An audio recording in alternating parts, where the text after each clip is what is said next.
Yo, listen up real quick. This is not a drill. Hurricane Melissa is heading straight for Trinidad and Tobago, and honestly, it's looking pretty nasty out there. If you got family in the Caribbean or you're watching from the islands right now, you gotta hear this.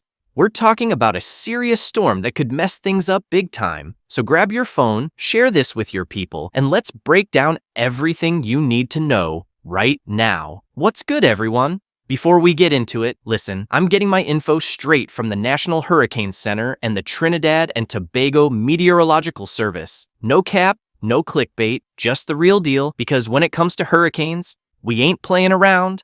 Lives are on the line, so let's get into it. All right, here's what's happening right now. Hurricane Melissa just got upgraded to a Category 3 storm, which means we're looking at winds around 120 miles per hour. That's strong enough to rip roofs off houses, knock down power lines, and turn your patio furniture into straight-up missiles. Right now, Melissa is sitting about 400 miles east of Trinidad, and she's moving west at like 15 miles per hour. The thing that's got meteorologists freaking out? The water temperatures. The Caribbean is hot right now, and that's basically jet fuel for hurricanes. This storm is feeding off that warm water and could get even stronger before it hits the projected path. And look, these things can change. But right now, has Melissa making landfall in Trinidad by Wednesday morning. Early, we're talking somewhere between 3 and 6 a.m. Tobago's gonna get hit too, probably even harder because it's more exposed to the open Atlantic. The cone of uncertainty includes basically all of Trinidad and Tobago, plus Grenada, and parts of Venezuela are keeping an eye on this too. Bottom line, if you're anywhere in the Southern Caribbean, you need to be paying attention. So, what does this actually mean for people on the ground? Let me break it down real simple. First off, we're talking about storm surge. That's when the ocean basically decides to visit your neighborhood. Coastal areas could see water levels rise 8 to 12 feet above normal. If you live near the beach, that's a major problem. Your house could literally be underwater. Then there's the rain. Melissa's gonna dump anywhere from 10 to 15 inches of rain across the islands. That means flooding, mudslides, especially in those hilly areas. The roads are gonna be like rivers, fam. Don't even think about driving through that. Wind damage? Yeah, that's gonna be brutal. Category 3 winds will shred trees, knock out power, and I'm not talking about a couple hours. We could be looking at weeks without electricity. No AC, no fans, in Caribbean heat. That's rough. And here's the thing nobody wants to talk about, but we gotta be real. Infrastructure in Trinidad and Tobago is good, but it ain't built for a direct hit from a major hurricane. Power grid's gonna take a beating. Water supply might get contaminated. Cell towers could go down. You might not be able to call for help when you need it most. The government already issued warnings for Port of Spain, San Fernando, Scarborough, basically all the major population centers. They're telling people to take this seriously, and honestly, you should. All right, so what do you need to do right now? Like today. Not tomorrow, not Wednesday morning when it's too late. Today. Water and food. Get yourself at least a gallon of water per person per day for at least a week. That's 7 gallons per person. Minimum. I know that sounds like a lot, but trust me, you're gonna need it. Stock up on canned goods, crackers, peanut butter, stuff that doesn't need to be cooked. Your stove might not work, and you definitely can't grill outside in a hurricane. Medications. If you or anyone in your family takes medication, make sure you got at least 2 weeks worth. Pharmacies might be closed for a while after this thing passes through. Cash money? Hit up the ATM now. Get out a couple $100 in cash because credit card machines ain't gonna work without power. You'll need cash for everything. Flashlights and batteries. Get as many as you can, and I'm talking real flashlights, not just your phone light. Your phone battery's gonna die, and you need to save it for emergencies anyway. First aid kit, bandages, antiseptic, pain relievers, the whole 9. If someone gets hurt and you can't get to a hospital, you need to be able to handle basic stuff yourself. Important documents. This is huge. Grab your birth certificates, passports, insurance papers, put them in a waterproof bag or a Ziploc. If your house floods, you're gonna need those documents to file claims and get help. Secure your property. Board up your windows if you can. Bring everything inside. Patio furniture, plants, grills, trash cans. Anything that can blow away will blow away and could hurt someone or smash through a window. Fill up your car. gas situation gets crazy fast when a hurricane's coming. So listen up, gas stations are gonna have lines around the block by tomorrow, and they're gonna run out. Some stations might even shut down early or lose power before the storm hits. Fill up your tank completely. I'm talking full, not 3/4, full. And if you got gas cans, fill those too. You might need gas for a generator after the storm, or just to drive around looking for supplies or checking on family when a quarter tank ain't gonna cut it. Here's the thing though, don't hoard gas in your house. Keep gas cans outside in a shed or somewhere ventilated, never inside your house. Gas fumes in an enclosed space are crazy dangerous, especially if you're using candles or anything. If you got more than one car, fill them both.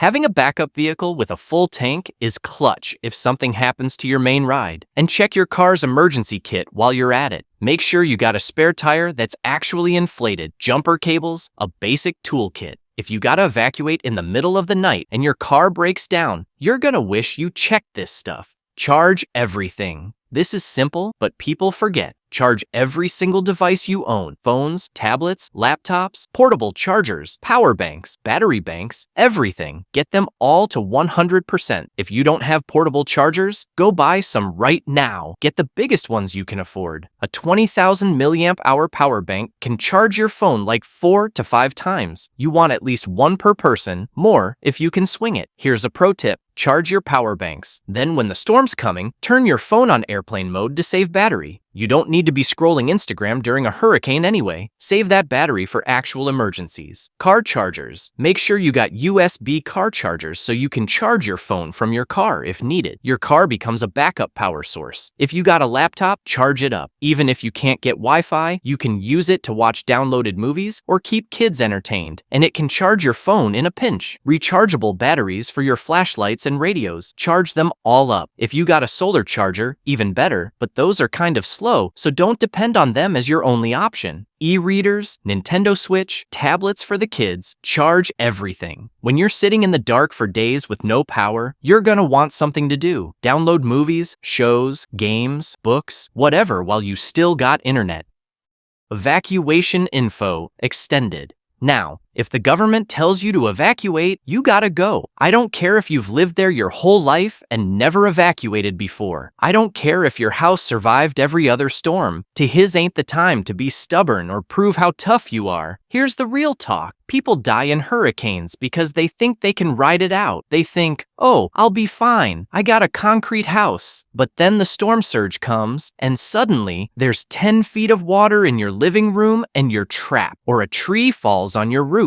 Or flying debris crashes through your window. It ain't worth it. The Trinidad and Tobago government's gonna set up emergency shelters, usually schools, community centers, churches. Keep your radio on or check their official website and social media for exact locations. They'll tell you which shelter is closest to you and what time they're opening. Here's what you need to know about shelters. They're not gonna be comfortable, let's be real. You're probably gonna be on a hard floor with a bunch of other people. It might be loud, crowded, stressful, but you know what? You'll be alive. That's what matters. When you're packing to evacuate, here's your checklist. Your emergency kit with all that water, food, and medical supplies we talked about. Your important documents in that waterproof container. Blankets and pillows. Shelters don't always have enough. A change of clothes for everyone, plus an extra set in case stuff gets wet. Toiletries, toothbrush, toothpaste, soap, deodorant, feminine hygiene products, diapers if you got a baby, special items for kids, favorite toys, stuffed animals, books, whatever helps keep them calm. This is gonna be scary for them, so anything familiar helps. Same thing for elderly family members. Medications, glasses, hearing aids, anything they need. During the storm, extended. All right, the storm's here. This is it. Here's exactly what you do to stay alive. First rule, stay inside, period. I don't care if it gets quiet for a while. That might be the eye of the storm, and the worst part comes right after that. People die every single hurricane because they go outside during the eye thinking it's over. Then the backside of the storm hits, and they get killed by flying debris or drowning in floodwater. Don't be that person. Don't use candles. I know the power's out, and it's dark, but candles are dangerous as hell. One strong gust of wind,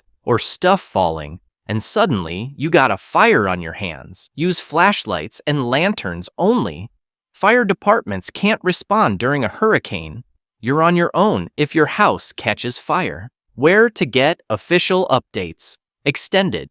Real talk. Getting accurate information during and after a hurricane can literally save your life, so you gotta know where to go for the real deal. Trinidad and Tobago Meteorological Service, tdmet.org. This is your #1 official source. They're the ones tracking the storm, issuing warnings, telling you when it's safe. Follow them on Facebook and Twitter too, because they post updates constantly during a hurricane. National Hurricane Center at nhcnoaa.gov. This is the U.S. agency that tracks all Atlantic hurricanes. They got detailed maps, forecast tracks, all the technical info. Their updates come out every 6 hours during a storm. Sometimes more often if things change fast. Office of Disaster Preparedness and Management, ODPM, they coordinate all emergency response in Trinidad and Tobago. They'll tell you about evacuation orders, shelter locations, where to get help after the storm. Check their website and social media. Local radio stations, and I'm talking AM radio, not just FM. During Hurricane Maria, AM radio stations stayed on the air when everything else went down. Radio Trinidad, 7:30 AM, 96.1 WEFM. These stations broadcast 24/7 during emergencies with live updates, safety info, and where to get help. Keep that battery-powered radio by your side. All right, we've covered a lot, and I know this is heavy stuff. Hurricanes are scary, they're dangerous. But here's the thing. Knowledge is power, and preparation saves lives. If you watch this whole video, you now know more than most people about how to survive a major hurricane. You know what to buy, how to prepare your house, what to do during the storm, where to get help. That's huge. Now here's what you gotta do right now, today. Make a list. Write down everything I talked about. Water, food, flashlights, first aid, documents, all of it. Then go shopping today. Not tomorrow, not Wednesday morning, today. Because tomorrow the stores are gonna be mobbed and supplies are gonna be gone. Drop that comment, hit subscribe, and share this video everywhere. I'll see you in the next update. Stay safe out there, fam. Much love. Peace.